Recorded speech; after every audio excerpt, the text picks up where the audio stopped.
Hi guys, welcome to my channel. இப்போ வந்து நம்ம சுவரொட்டி வறுவல் செய்ய போகிறோம். அதுக்கு முதல்ல ஒரு கடாயில் எண்ணெய் ஊற்றிக்கோங்க. அப்புறம் பெருஞ்சீரகம் போட்டுக்கோங்க.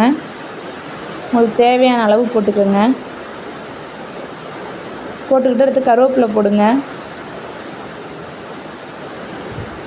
நல்லா பொரிஞ்சு வரட்டும்.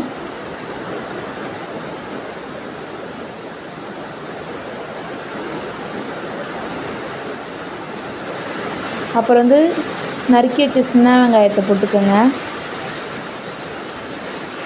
நான் 15 வெங்காயம் போல் போட்டிருக்கேன். சின்ன வெங்காயம் போட்டால் கொஞ்சம் டேஸ்ட் நல்லாயிருக்கும்.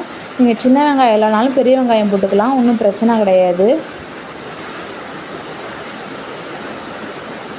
நல்லா வதக்கி விட்டுக்கோங்க. நல்லா பொன்னிறமாக வரும், அது வரைக்கும் வதக்கி விட்டுக்கோங்க.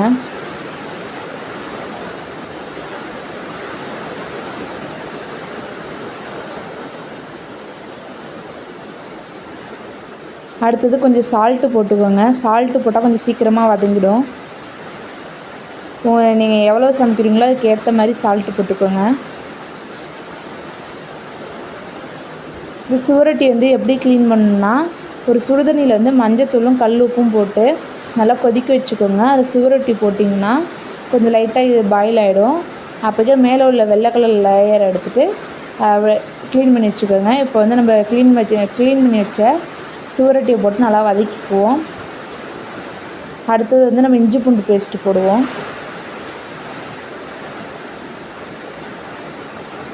ஒரு ஸ்பூன் போடுறேன். நல்லா போட்டு வதக்கிடுங்க.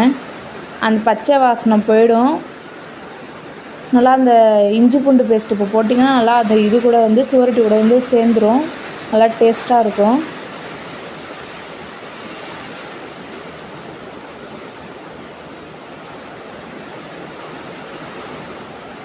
இங்கே பாருங்கள், கலர் நல்லா சேஞ்ச் ஆகிடுச்சு. அடுத்தது வந்து கொஞ்சம் மிளகாத்தூள் போட்டுக்கோங்க, உங்களுக்கு தேவையான அளவு. நான் காரம் கொஞ்சம் நல்லா சாப்பிட்றதுனால 2.5 ஸ்பூன் போட்டுக்கிறேன். அடுத்தது வந்து மஞ்சத்தூள் போட்டுக்கோங்க. அப்புறம் 1 ஸ்பூன் வந்து மல்லித்தூள் போட்டுக்கோங்க. நான் ஒரு சுவரொட்டி போட்டனால தான் நான் இவ்வளோ தான் எடுத்துக்கிறேன். நீங்கள் எவ்வளோ எடுத்துக்கிறீங்களோ அதுக்கு ஏற்ற அளவு போட்டுக்கோங்க. போட்டாச்சு, நல்லா கலந்து விட்டுக்கோங்க. பார்க்கவே எப்படி இருக்குது பார்த்தீங்களா? சூப்பராக இருக்குல்ல? நல்லா வெந்ததுக்கப்புறம் பாருங்கள் எப்படி இருக்குன்னு.